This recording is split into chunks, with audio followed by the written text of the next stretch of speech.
Baik, sampai speechless ya. Ini ibu di belakang tadi sudah ada yang chatting Ustaz. Oh, chatting? Iya, minta jadwal Ustaz untuk Zoom. Tapi spesial hanya untuk ibu-ibu. Oh, Masya Allah. Karena taklimnya untuk muslimah. Nanti insya Allah akan diluangkan waktu 1 bulan 2 kali Ustaz ya. Masya Allah. Dengan ketentuan dan syarat berlaku. Kalau Ustaz ada kegiatan yang lainnya berarti tidak bisa. Baik, silakan Bapak yang mau menyampaikan pertanyaan. Kalau untuk Bapak bisa langsung raise hand, angkat tangan, nanti kita beri mikrofon.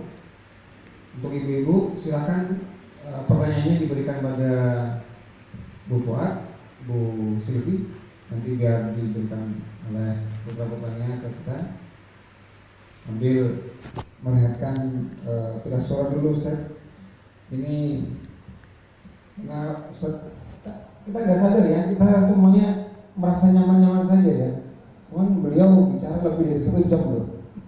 Ini kita harus berikan kesempatan beliau untuk menyegarkan kembali urat-uratnya.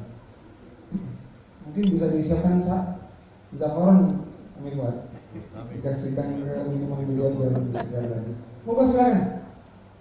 Ini sudah terbayang kepingin masuk dari mana? Wujud. Kalau tidak ada pertanyaan dari bapak-bapak, saya akan bertanya. Oh boleh, silakan. Ini dari Pak Yuyut, Ustaz. Pak Yuyut, ini warga Muslim Citraland di perumahan sebelah sini. Pak Yuyut. Nanti. Oh, yang lainnya nggak mendengar. Silakan di sini.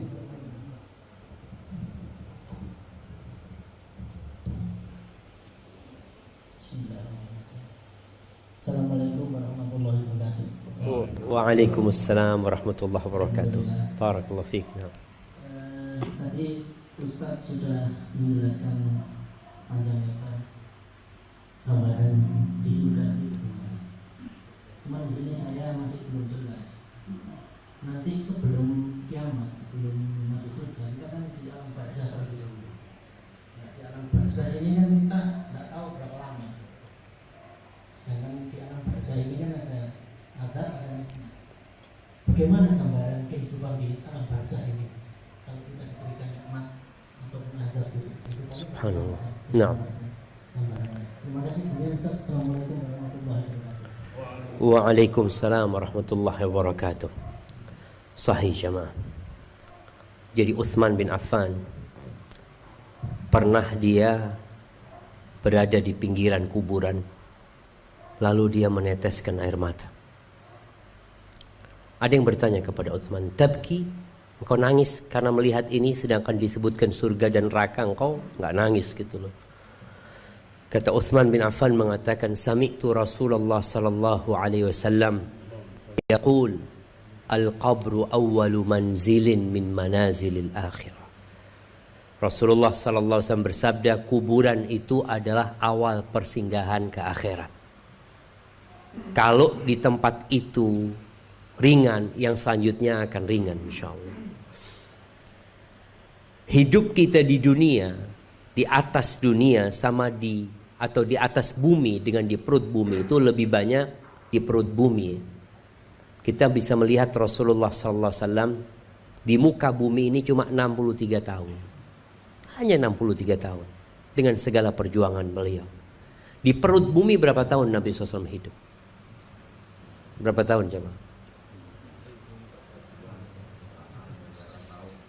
1400 berapa? Nabi SAW meninggal tanggal 12 Rabiul Awal tahun 11 Hijriah. Sekarang sudah tahun 1443 Hijriah. Berarti beliau di kuburan sudah berapa lama? 1400 berapa? 32 coba. 32 tahun. Apa yang ada di dalam kubur sana?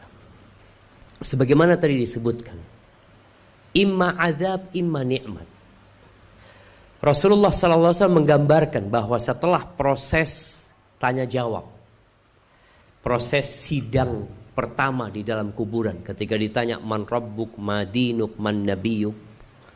Kalau dia bisa menjawab dengan penuh ketenangan dan kedamaian, kuburannya itu diluaskan. Yumaddu qabruh madda basari. Jadi kalau kita lihat kadangkala kuburan itu cuma 1x2. Kalau dia orang soleh, lebih luas dari rumah ini jemaah. Kuburan dia itu sepanjang mata dia memandang. Wa yuftahu lahu babun ilal jannah. Lalu dibukakan pintu ke surga. Di sini dia dapat melihat surga. Indahnya dia merasakan aroma surga.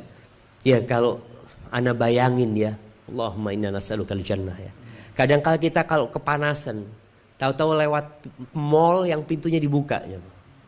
Itu kayak waduh.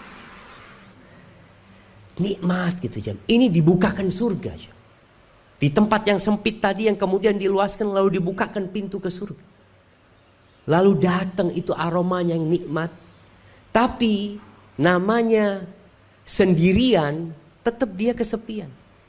Allah kirimkan orang yang mendampingi dia.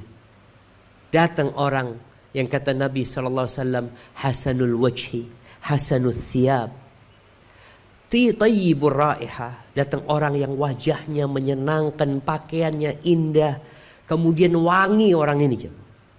Lalu orang ini mengatakan, abshir billadhi yasurruka, hadha yawmuka alladhi wu'idta.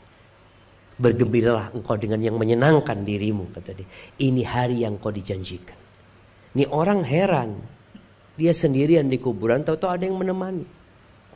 Maka dia bertanya, man anta? Wajhuka alladhi ya'ti bil khair. Engkau siapa? Wajahmu ini wajah orang baik gitu loh. Apa kata orang ini? Mengatakan, ana amaluka saleh. Aku amal solehmu. Disinilah dia bergembira. Dia ingin kemudian mengatakan kepingin berangkat ke keluarganya. Dia ingin kiamat segera terjadi supaya dia bisa masuk surga. Karena prosesnya dia ada di alam barzakh. Setelah itu dia akan berada dalam nikmat. Di mana nikmatnya? Rasulullah SAW ketika dibukakan pintu surga itu, dia dapat masuk ke surga, tapi ruhnya. Yang kata Nabi SAW, nasamatul mu'min fi jawfi tairin khudrin fil jannah. Ruhnya orang beriman itu akan berada di dalam rongga burung yang berwarna hijau di surga Allah Azza wa Jal. Tasrahu fi asjaril jannah. Dia akan berterbangan di pohon-pohon surga. Itu kenikmatan yang Allah berikan kepada dia. Adapun ruhnya orang yang mati syahid. Orang yang mati syahid, ruhnya itu lain lagi. Sama berada di rongganya burung yang berwarna hijau. Tasrahu fil jannah haitsu tasha. Tapi kalau orang mati syahid, ruhnya itu bisa berterbangan dimanapun dia berada. Kemudian nanti dia akan berhenti atau istirahat di gantungan-gantungan yang ada di bawah arsy Allah Azza wa Jalla. Itu orang yang mati syahid. Tapi kalau punya utang nggak bisa. Nih hutang. Kita suka membaca hadis bahwasanya orang yang punya hutang nggak masuk surga. Tertahan dia dengan hutangnya sampai dilunasin. Itu beberapa kenikmatan yang diceritakan oleh Rasulullah SAW tentang yang berada di alam barzakh nantinya. Sampai kapan? Ya sampai kiamat mereka menikmatin hal itu. Makanya jangan sampai kita sibuk dengan yang 60 tahun, 70 tahun. Sedangkan yang beribu-ribu tahun kadangkala kita tidak mempersiapkan. Ada seorang ustaz mengatakan kalau kepingin bangun kuburan, bangun saat turunnya mati. Bangunan kuburannya dengan amal soleh tadi ya. Mungkin seperti itu di antara nikmat surga, nikmat apa? Nikmat alam barzakh ya. Wallahu a'lam bissawab.